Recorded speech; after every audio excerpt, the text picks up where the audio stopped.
Assalamualaikum warahmatullahi wabarakatuh. Bismillahirrahmanirrahim. Halo semuanya, hari ini kita akan bahas materi stokiometri bersama saya di Tentor Kimia Indonesia. Baik, kita akan mulai materi ini dengan memahami definisi dari stokiometri itu terlebih dahulu.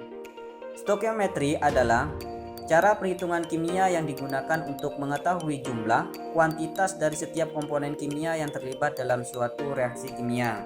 Jadi, dalam materi stokiometri ini akan dipelajari hubungan kuantitatif antara zat-zat yang bereaksi dan hasilnya. Dalam hal ini akan dipelajari tentang berapa banyak jumlah zat yang bereaksi dan berapakah zat hasil reaksinya. Jika suatu zat bereaksi berlebih, maka berapakah sisanya? Kondisi perhitungannya bisa dalam berapa jumlah massa atau beratnya, atau juga berapa volumenya jika dalam bentuk gas. Stokiometri ini memiliki peranan penting dalam suatu industri. Semua bahan yang diolah harus diperhitungkan dengan baik dan benar untuk proses produksi yang lebih maksimal. Baik, perhitungan kimia ini kita mulai dengan hukum-hukum dasar kimia. Yang pertama adalah hukum ketetapan massa. Hukum ketetapan massa dikemukakan oleh Anthony Laurent Lavoisier yang menyatakan bahwa dalam setiap reaksi kimia, massa total dari zat sebelum dan sesudah reaksi selalu tetap, tidak ada massa yang hilang. Jadi, dalam sistem tertutup, massa zat sebelum dan sesudah reaksi massanya sama. Contoh, reaksi antara Mg ditambah O2 menghasilkan MgO. Jika diketahui massa reaksi dari magnesium dan oksigen masing-masing adalah 12 gram dan 8 gram, maka massa hasil reaksinya adalah sama dengan jumlah total massa reaksinya, yaitu 20 gram. Contoh selanjutnya yaitu, jika massa reaksi dari magnesium 15 gram dan massa oksigen 10 gram, maka massa hasil reaksinya adalah 25 gram. Jadi, massa zat sebelum dan sesudah reaksi massanya sama. Yang kedua, hukum perbandingan tetap. Hukum perbandingan tetap dikemukakan oleh Joseph Louis Proust yang menyatakan bahwa perbandingan unsur-unsur dalam setiap senyawa murni selalu tetap. Jadi, senyawa yang sama, meskipun berasal dari kondisi yang berbeda atau dibuat dengan cara-cara berbeda, akan mempunyai komposisi yang sama. Contoh, reaksi antara magnesium dan oksigen ini memiliki perbandingan massa magnesium dan oksigen yaitu 3:2. Hal itu dapat ditentukan dengan cara mengetahui massa total reaksi sebelum dan sesudah yang nilainya sama. Di sini ada 12 gram magnesium jika direaksikan dengan 8 gram oksigen akan menghasilkan 20 gram zat magnesium oksida. Untuk menentukan nilai perbandingan massanya, maka dicari nilai perbandingan terkecil dari 12 gram dibanding 8 gram. Diperoleh nilai perbandingannya yaitu 3:2. Maka perbandingan ini dapat dijadikan patokan untuk kondisi reaksi yang lain. Misalnya jika direaksikan 9 gram magnesium dan 12 gram oksigen, maka akan diperoleh 15 gram magnesium oksida dan 6 gram sisa reaksi oksigen. Nah, di sini bagaimana cara menentukan berapa gram yang bereaksi, mana reaksi yang habis atau bersisa? Caranya yaitu dengan dilihat massa zat reaksi yang lebih kecil. Di sini 9 gram lebih kecil dari 12 gram. Maka 9 gram dijadikan patokan untuk dibandingkan dengan perbandingan massa reaksi yang sudah diketahui tadi, yaitu 3:2. Jadi, jika 9 gram dibagi 3 akan diperoleh nilai 3. Maka oksigen yang dibutuhkan untuk reaksi pada 9 gram magnesium adalah 2 kali 3, yaitu 6 gram. Jika dalam reaksi oksigen disediakan sebanyak 12 gram, maka yang dipakai untuk reaksi hanya 6 gram dan bersisa 6 gram. Maka reaksi total yang terjadi adalah 9 gram magnesium bereaksi dengan 6 gram oksigen menghasilkan 15 gram magnesium oksida. Selanjutnya jika dilakukan reaksi 20 gram magnesium dengan 12 gram oksigen, maka akan dihasilkan 30 gram magnesium oksida dengan sisa 2 gram zat reaksi magnesium. Caranya sama, reaksi yang nilainya lebih kecil dijadikan patokan dengan membandingkan pada nilai perbandingannya. Jadi, 12 gram oksigen jika dibagi 2 akan diperoleh nilai 6. Maka magnesium yang dibutuhkan sebanyak 3 dikali 6 yaitu 18 gram. Dengan demikian, reaksi total yang terjadi adalah 18 gram magnesium bereaksi dengan 12 gram oksigen menjadi 30 gram magnesium oksida. Yang ketiga, hukum kelipatan perbandingan. Hukum kelipatan perbandingan dikemukakan oleh Dalton yang merupakan pengembangan dari hukum Proust. Dalton menyatakan bahwa Jika ada dua unsur dapat membentuk lebih dari satu macam senyawa, dan massa salah satu jenis unsur dibuat sama dalam senyawa-senyawa tersebut, maka perbandingan massa unsur yang lain dalam senyawa-senyawa tadi merupakan perbandingan bilangan bulat sederhana. Contohnya adalah, jika ada reaksi antara N2 dan O2 menghasilkan berbagai jenis produk reaksi yang berbeda, misalnya menghasilkan N2O, NO, N2O3, NO2, dan N2O5. Maka menurut Dalton, jika massa salah satu jenis unsur dibuat sama, misalkan nilai N dibuat menjadi 2 semua, maka nilai perbandingan massa unsur yang lain, dalam hal ini unsur oksigen, nilai perbandingannya membentuk bilangan bulat sederhana, yaitu 1, 2, 3, 4, dan 5 pada masing-masing senyawanya. Yang keempat, hukum perbandingan volume. Hukum perbandingan volume ini dikemukakan oleh Gay-Lussac, di mana Gay-Lussac menyatakan bahwa pada temperatur dan tekanan yang sama, perbandingan volume gas-gas yang terlibat dalam suatu reaksi kimia merupakan perbandingan bilangan bulat sederhana. Dalam hal ini dapat disimpulkan bahwa perbandingan volume gas sama dengan koefisien reaksi. Contoh, jika diketahui reaksi N2 ditambah O2 menghasilkan N2O5, dengan menyetarakan reaksinya, diperoleh nilai koefisien N2 adalah 2, koefisien O2 adalah 5, dan koefisien N2O5 nilainya 2. Maka, nilai koefisien reaksi ini dapat digunakan untuk menentukan perbandingan volume gas masing-masing zat senyawa reaksinya.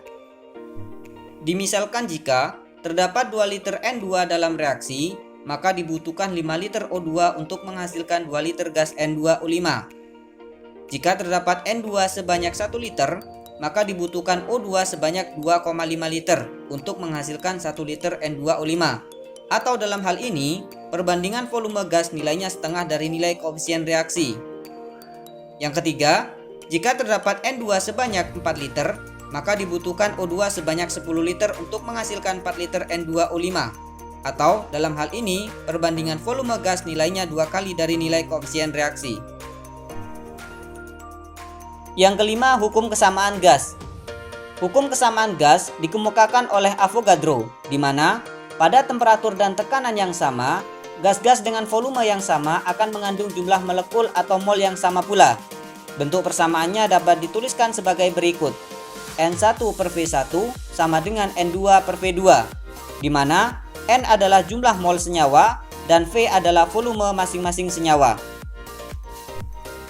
Contoh, 6 mol gas etana berada pada keadaan di mana 1 liter gas nitrogen yang mempunyai 12 mol. Berapa volume gas etana tersebut? Maka, data dalam soal tersebut kita masukkan ke dalam persamaan di atas.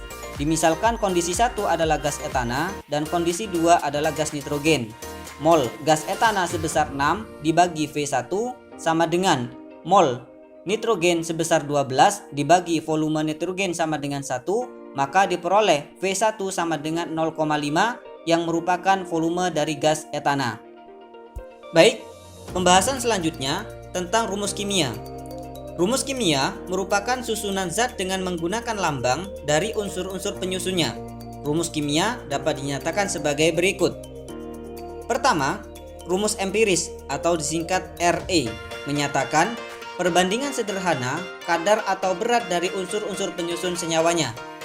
Cara menentukan rumus empiris. 1. Cari gram atau persen unsur-unsur penyusun senyawa. 2. Bagi dengan AR masing-masing sehingga diperoleh perbandingan mol terkecil. Contoh, piridin tersusun dari 60% karbon, 5% hidrogen, dan sisanya nitrogen. Dengan diketahui ARC sama dengan 12, AR atom H sama dengan 1, AR atom N sama dengan 14. Tentukan rumus empirisnya. Pertama, cari persen unsur masing-masing unsur penyusun senyawanya. Kemudian, bagi dengan AR masing-masing unsur. Diperoleh nilai perbandingannya yaitu 5 banding 5 banding 2,5. Setelah itu, rubah menjadi perbandingan mol terkecilnya. Diperoleh nilai 2 banding 2 banding 1. Maka, rumus empirisnya dituliskan yaitu C2H2N1. Yang kedua, rumus molekul atau disingkat RM. di mana rumus molekul menyatakan jumlah atom-atom penyusun suatu molekul. Cara menentukan rumus molekul: yang pertama, tentukan rumus empiris senyawa. Yang kedua, hubungkan dengan MR senyawa yang diketahui. Contoh, piridin MR sama dengan 80 tersusun dari 60% karbon, 5% hidrogen, dan sisanya nitrogen. Tentukan rumus molekulnya. Untuk menentukan rumus molekulnya, terlebih dulu harus ditentukan rumus empiris. Rumus empirisnya diperoleh yaitu C2H2N1. Penjelasannya ada pada penjelasan sebelumnya ya. Kemudian dihubungkan dengan nilai MR senyawa piridin, sehingga persamanya ditulis sebagai berikut. C2H2N1N kali sama dengan MR piridin. Nilai AR atom C sama dengan 12 dikali jumlah atom C sama dengan 2 ditambah AR atom H sama dengan 1 dikali jumlah atom H sama dengan 2 ditambah AR atom N sama dengan 14 dikali jumlah atom N sama dengan 1, maka nilainya 40N sama dengan 80, maka N sama dengan 2. Nilai N ini dikalikan dengan nilai bilangan pada rumus empirisnya, yaitu C2H2N1, maka diperoleh rumus molekul C4H4N2. Selanjutnya, pembahasan kita tentang kadar unsur dalam senyawa.